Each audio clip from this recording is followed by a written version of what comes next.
There's a man in my church who is a very reputable businessman in our community who sent several copies of the book down to Miami, Florida, to some of his friends and acquaintances there.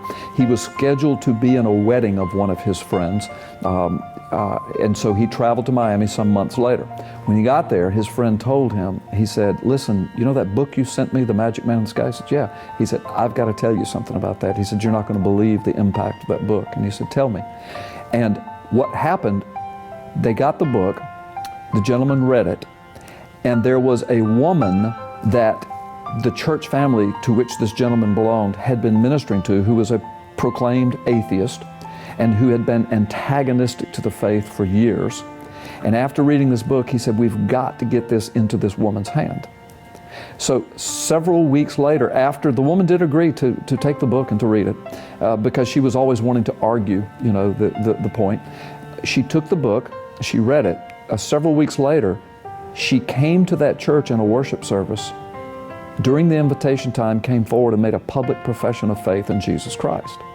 When the pastor asked her what it was that turned the corner for her, pushed her over the edge, she cited this book that she had been given. She said, "I read this book, The Magic Man in the Sky, and this brought me to final faith in Jesus Christ."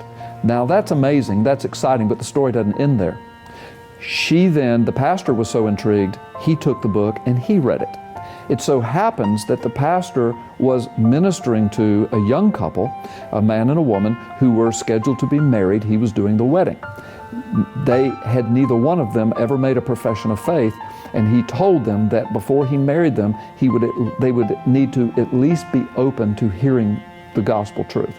They agreed to that. So when he read the book, he realized, he said, "I've got to get this book into their hands."